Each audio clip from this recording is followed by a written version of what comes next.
Hey, summer friends, Olivia here. Welcome to my channel and welcome to another speed build. Today we're doing a cute starter home, and I realized that this starter home may be a little more on the extra or fancy side of someone just starting out. Let's just say they had some money in the bank when they moved in their house. Unlike me, when I first started out, I didn't even have a couch for the longest time. So this would just be just kind of like a starter home for someone who has it going on. Okay. Anyway, hi. How are you? How have you been? This may mean nothing, absolutely nothing to you, but I've been gone for like 4 months, and so it feels really, really good to be back today. I had a lot of fun building this house. It just time and time again, it reminds me of why I play this game, why I've played it now for what, 20 years. Something like that, maybe less. Maybe I'm being dramatic. I don't know, but I've been playing it for a very long time, and it just reminds me of why I do this and why I love it so much. It's because literally it's such a creative outlet for myself, and yeah, I'm back. Don't know how long I'll be back for. I have make no promises, but who cares, right? But anyway, I'm back today, and I'm having fun. Had a ton of fun actually with this, and yeah. So anyway, how are you? How have you been? What's been good? Anything? What's been bad? Anything?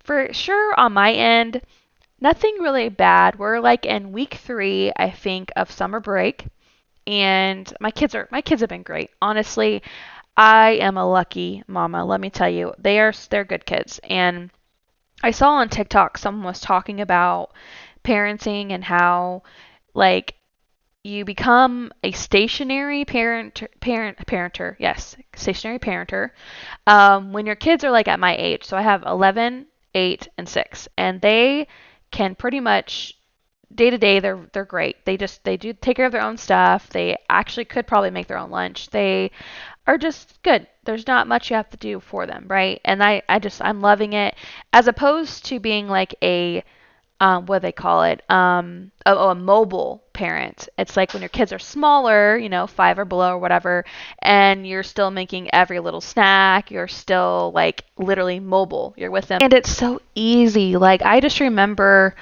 that hustle of them, 2, 3, 4 years old. And you're constantly wondering, what are they getting into? You're making the snacks. You're trying to communicate with them of like, what's wrong? What do you need? It's a lot. And I think it's hard when you're in it because you feel tired and you're worn out, and there's no end. There's no end because, they, in 20 minutes, they're going to need another snack. And in 10 minutes, they're going to need their butt wiped. And it goes on and on and on. But now I feel like I leveled up. I feel like I feel like more myself now than ever before. And I love it. I love everything about it. And again, my kids are so great. They are just good kids. Tell you I'm a mom without telling you I'm a mom, right? Okay, enough about all that. But it is really great, and I am really, really looking forward to summer.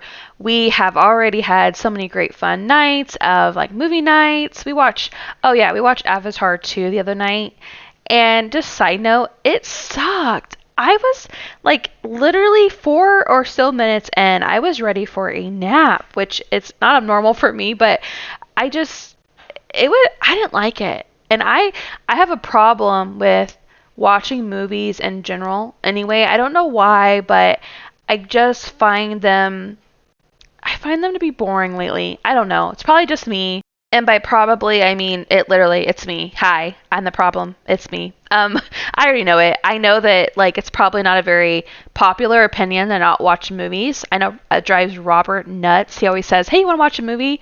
And I just stare at him. Like, do you think I want to watch a movie? No, dude, I don't. Speaking of unpopular opinions, I don't think the Hamburger Helper is like dinner. I don't know.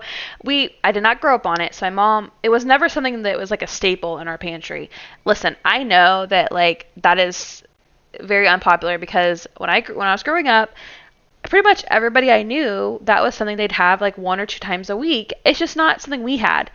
And now it'd be such an easy meal to make for our family. Could you like I mean, you probably can't imagine. Maybe I'm alone, but like you go grab some hamburger and you grab the freaking thing of hamburger helper. What do you need? Milk, I think it is. And it done. Dinner is done in like what, 10, 15 minutes. I understand it. It's very convenient. But I don't really like ground beef anymore. That's the most problem. I know. I like pork. I'm a pork person. I know that I could put pork in it. Yeah. But my whole thing is I don't care for it. I don't know. And I know it's easy. Robert and I were just talking about this. He grew up on it. His friends grew up on it. His family.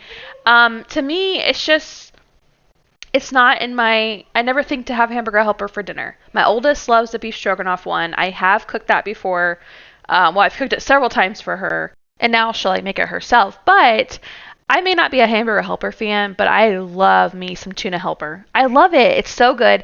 Growing up, my mom didn't make it either, but my best friend's mom did, and she also made her own version when she made it was like a tuna casserole. And I can actually still remember the casserole dish. But anyway, she also put frozen peas in it, which I didn't even like peas, but it was so good. They're sweet and delicious, and it was great. And it's like definitely a nostalgia type thing. I should make that for my kids and see if they like it. And if they don't, I guess I'd have leftovers for like lunch. So win-win. Switching gears here a little bit. Have you ever tried IV therapy? Like when they come or you go to their place and they give you like, they either hydrate you up, either like after a night of drinking, which is popular, I see a lot, or even like if you're tired or pregnant or whatever. They have so many different options. But have you ever tried it before? If you have, I would love to hear about your experience in the comments. I tried it for the very first time last week, and the experience overall was really, really great. I felt like it was so easy to book. I was online late at night one night searching for, I was so exhausted. Like, I don't think I even realized where I was at. Someone had asked me, hey, why don't you just take a nap? And that like made, I cried. I'm not a crier, but it hurt me to the soul of like, you don't really understand like how tired I am. It's beyond nap kind of tired.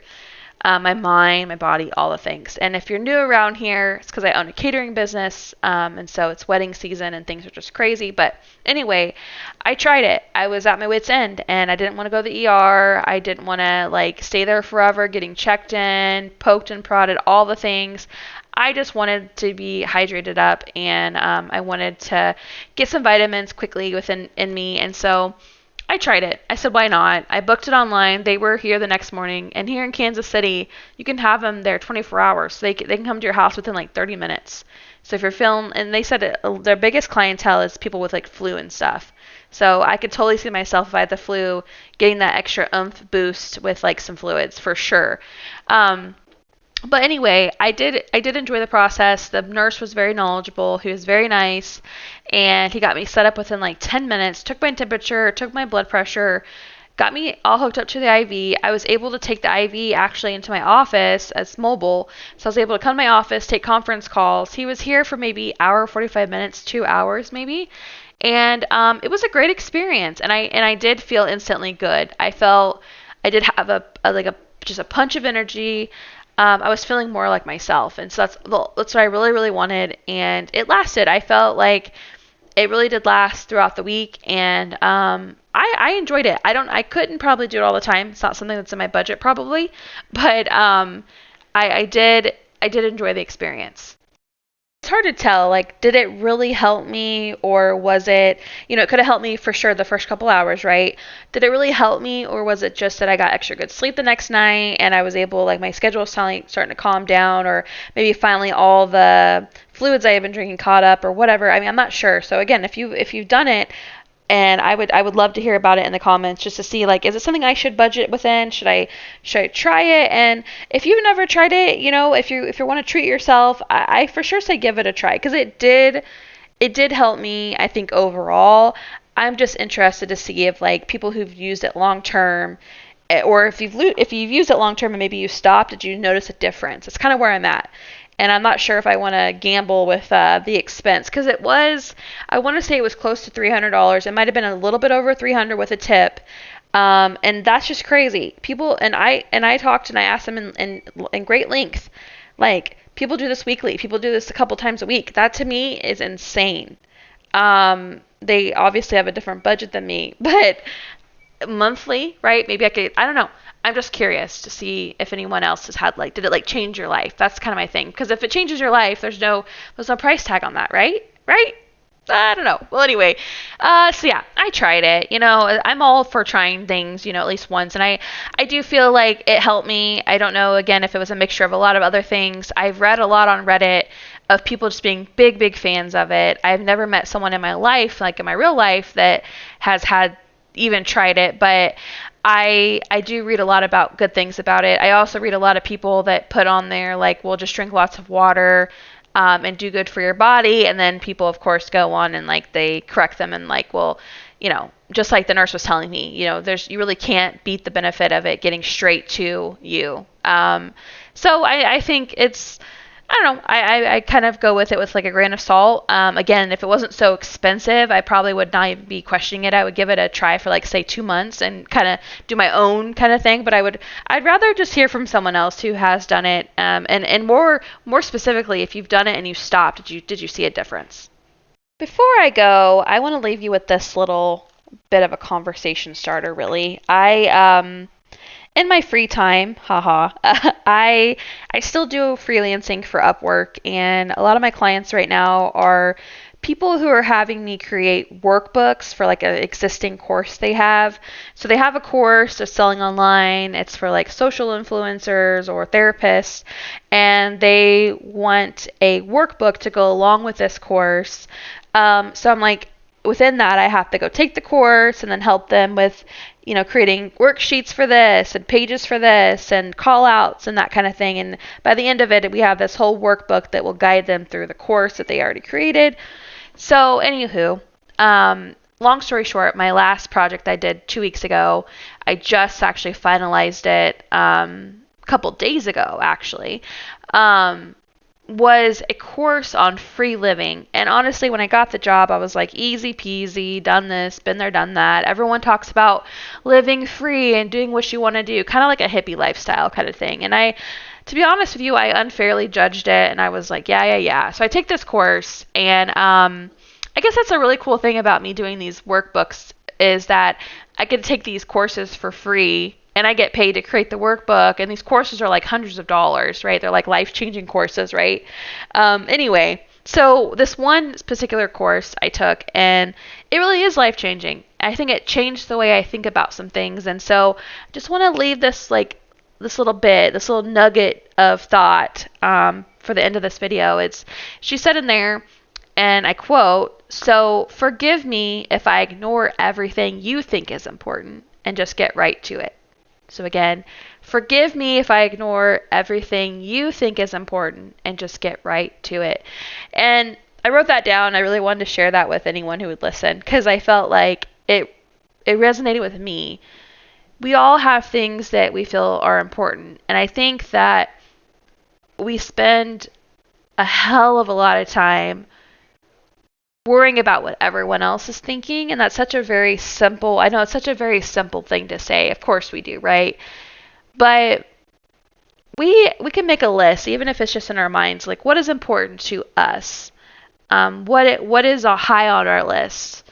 And if we focus a lot of our energy on just that, right? And we're not worried about what Susie's doing, what Joe Jim Bob's doing, it can really change our life. And I have an example for you. It's like buying a home, right?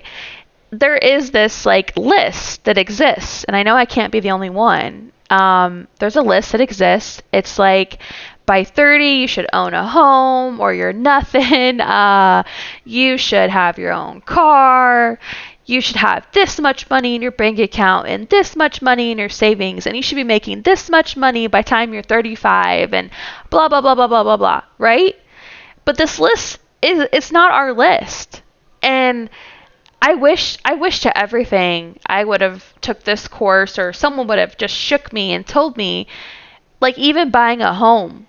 That's such a big example because everyone says, "Oh, you need to buy a home, you need to invest in real estate, da da da da."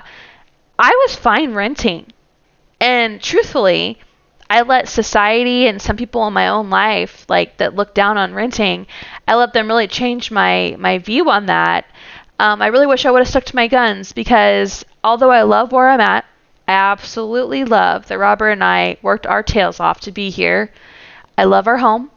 I love everything. I love that we own this home.